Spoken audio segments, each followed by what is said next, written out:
Imagina que eres un atacante y llegas a una ciudad. No ves una puerta, no ves una calle, no ves una entrada principal, ni una avenida, ni una plaza donde entrar con gesto dramático de conquistador. Lo que tienes enfrente es una masa cerrada de muros de adobe, una superficie casi muda, compacta, sin fachadas hospitalarias. Y entonces alguien te dice: sube al techo, bienvenido a Çatalhöyük, una ciudad donde la calle estaba arriba, la puerta estaba en el techo y el vecino no vivía al lado, sino también debajo de tus pies. James Mellard fue el descubridor moderno de ese mundo extraño. En noviembre de 1958, reconoció que aquel gran montículo de la llanura de Konya, en Turquía, pertenecía al Neolítico, una ciudad de más de 8.000 años de antigüedad, cuya forma más reconocible comenzó a transformarse hacia el 6500 a.C.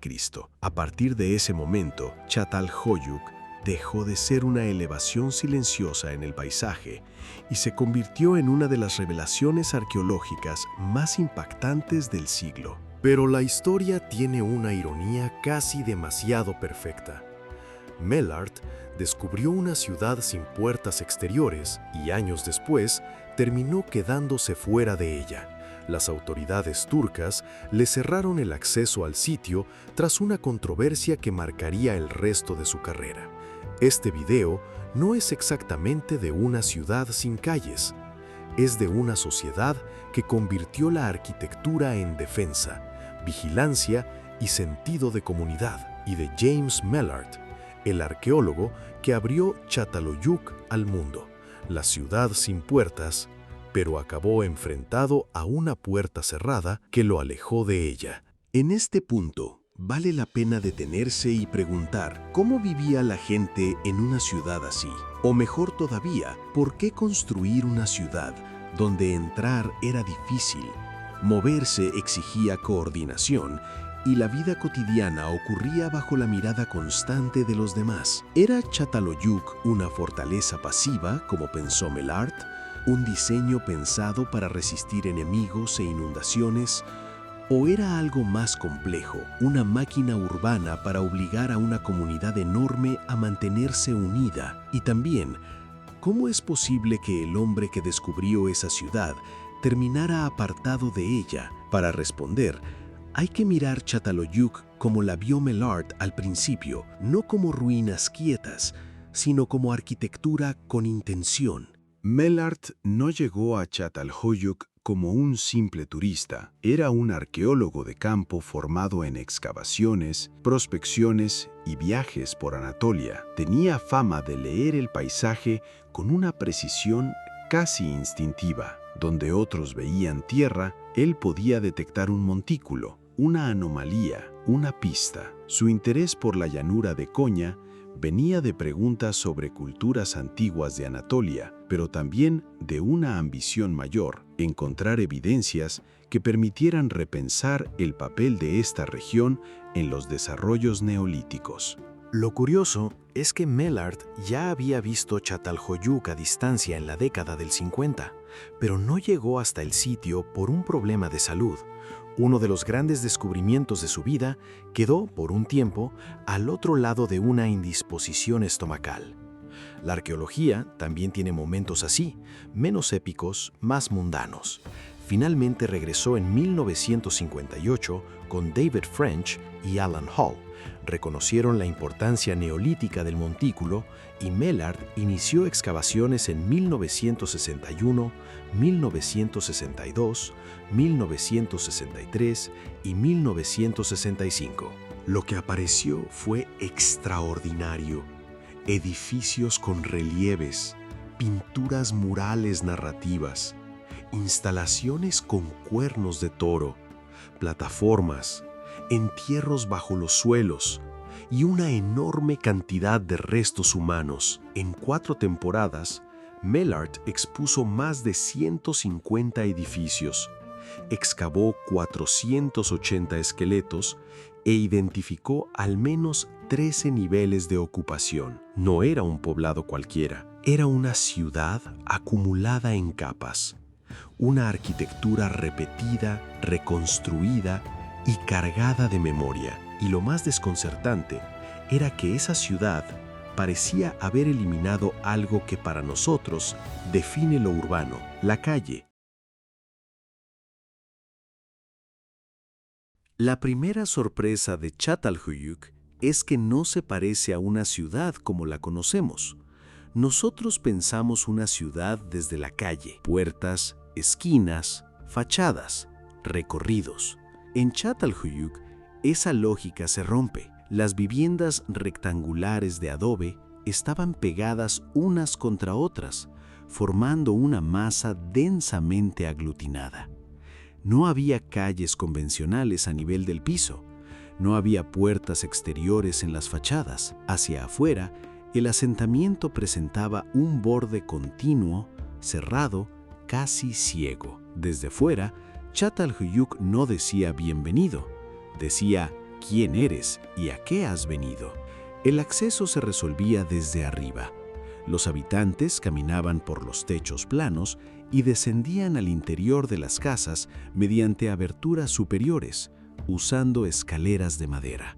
Aquellos techos no eran simples cubiertas, funcionaban como calles, plazas, patios de trabajo y espacios de encuentro. La ciudad nació con los techos como escenario de la vida. Los arqueólogos han encontrado evidencias de que los techos eran espacios activos. Allí se procesaban alimentos, se realizaban tareas cotidianas y se aprovechaban luz, aire y amplitud, condiciones mucho más favorables que las de muchos interiores oscuros y cargados de humo. La azotea no era simplemente para protegerse de los elementos, era infraestructura urbana y aún así, Çatalhöyük no era caos. Las investigaciones han identificado sectores o barrios formados por grupos de casas, separados por espacios abiertos, muros, terrazas y zonas intersticiales. Entre esos bloques había intersticios,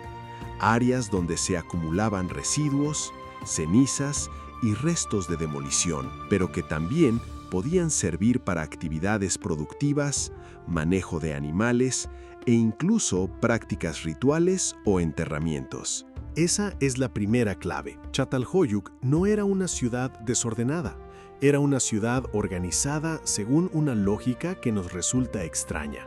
La cubierta se volvía calle, la fachada se volvía barrera, el vecino se volvía parte inevitable de tu ruta diaria. En una ciudad moderna, uno dice, voy a salir a caminar. En Çatalhöyük, salir a caminar significaba pasar por encima de la vida de otros, literalmente. Y aquí entra la interpretación más famosa de Mellert, la defensa pasiva. Para él, esa arquitectura no era solo una forma extraña de vivir, podía ser un sistema defensivo, no una fortaleza añadida alrededor de la ciudad, sino una ciudad que funcionaba como fortaleza por su propio diseño. Pensemos la escena desde los ojos de Mellert. Un atacante llega al perímetro, no encuentra una puerta clara. Si logra abrir una brecha, no entra a una avenida ni a una plaza, entra a una unidad cerrada, a un compartimento doméstico. Para avanzar, necesita comprender y penetrar un sistema de techos, aberturas y escaleras que pertenecen a los habitantes, no al intruso. Y si los defensores retiran las escaleras, el movimiento se vuelve todavía más difícil. La ciudad convierte la invasión en una experiencia desconcertante. No hace falta imaginar grandes torres ni murallas espectaculares. La defensa está en la confusión del espacio, en la ausencia de accesos obvios, en la capacidad de convertir una casa en barrera y un techo en ruta estratégica. Mellert también vinculó este diseño con la protección frente a inundaciones periódicas. En su lectura, el asentamiento compacto, cerrado y articulado desde arriba respondía a amenazas externas, tanto humanas como ambientales.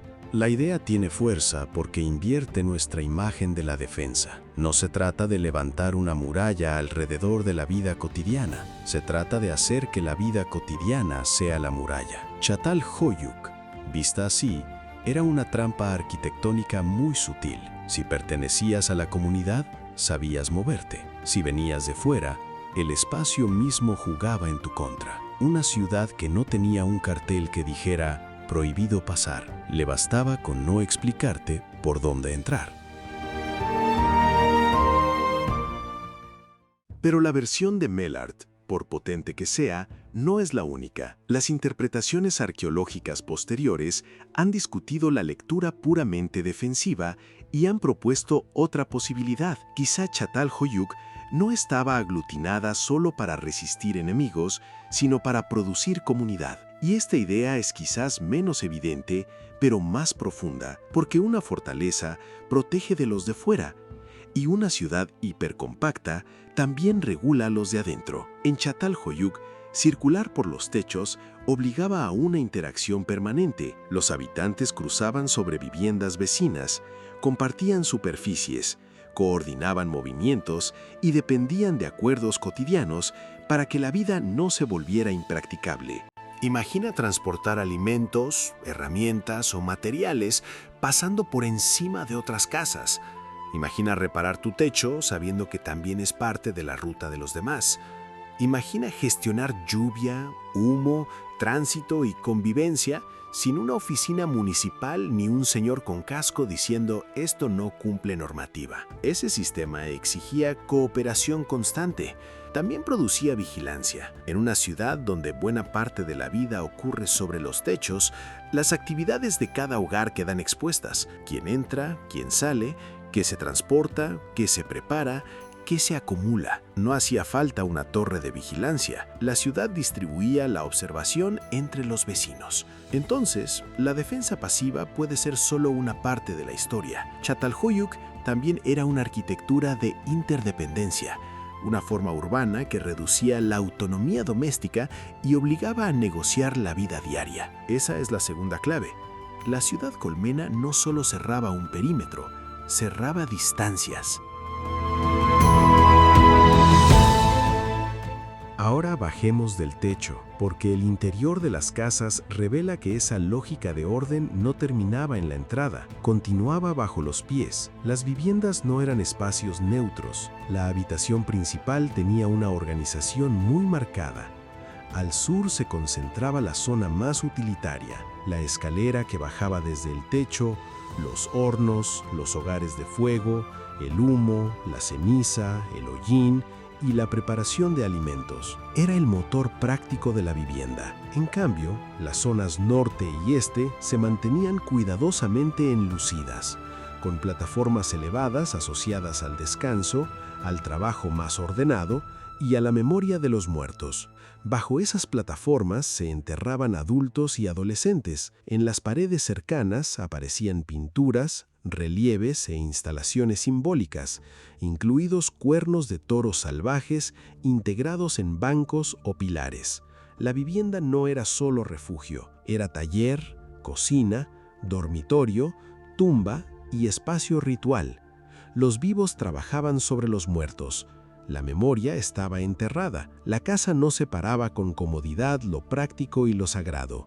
Los unía. Mellard interpretó algunos edificios especialmente elaborados como santuarios. Más tarde, los expertos replantearon esa distinción. Incluso los edificios con abundante decoración simbólica y numerosos entierros funcionaban como residencias. No eran templos aislados de la vida cotidiana, eran casas con un significado ritual especial. Algunas viviendas fueron reconstruidas una y otra vez sobre los mismos cimientos, acumulando entierros, símbolos y memoria. Los arqueólogos las han interpretado como casas históricas o casas de linajes de varias generaciones. La arquitectura no solo ocupaba espacio, ocupaba tiempo. Así que Çatalhöyük se vivía en 3 niveles. Arriba, la circulación; en medio, la vida diaria; abajo, los muertos. Vecinos sobre tu techo, ancestros bajo tus plataformas, humo en el sur, símbolos en el norte. Y el este, si alguien buscaba privacidad absoluta, eligió mal el milenio. Pero ese modelo empezó a transformarse. Hacia el 6500 a.C., la forma clásica de la ciudad colmena comenzó a abrirse. La población disminuyó, Las casas se separaron, aparecieron patios privados o semiprivados y en fases tardías, puertas a nivel del suelo. Las viviendas se hicieron más grandes, más complejas y más independientes. La calle empezó a entrar en la ciudad y con ella una sociedad menos apoyada en la red comunitaria inmediata y más inclinada hacia la autonomía de los hogares. Entonces llega el segundo cierre de esta historia, el de Mellard. Después de sus excavaciones, Mellard quedó envuelto en el asunto Dorart, una controversia que destruyó su relación con las autoridades turcas. Todo comenzó por la publicación de un supuesto tesoro de la Edad del Bronce que, según él, había visto en casa de una mujer llamada Ana Papastrati, en Esmirna. El problema fue que cuando intentaron verificar la historia, no apareció el tesoro, no apareció Ana Papastrati, y la dirección resultó inexistente. En un país muy sensible al tráfico ilegal de antigüedades, aquello dejó de parecer una simple confusión académica y empezó a verse como una posible conexión con el mercado negro. El caso dañó gravemente su relación con las autoridades turcas. En 1964, su solicitud de permiso para excavar en Çatalhöyük fue rechazada, aunque logró volver brevemente en 1965 bajo otro permiso. La continuidad de su trabajo quedó quebrada. Así, Mellard quedó apartado del sitio que había descubierto y llevado a la fama internacional. Durante casi 30 años, Çatalhöyük quedó sin excavaciones a gran escala, hasta que los trabajos fueron retomados bajo Ian Hodder en 1993. La paradoja es brutal. Mellard encontró una ciudad sin accesos evidentes, interpretó su forma como defensa pasiva y terminó sin encontrar nuevamente entrada a ella. La ciudad cerrada acabó cerrándose también para su descubridor.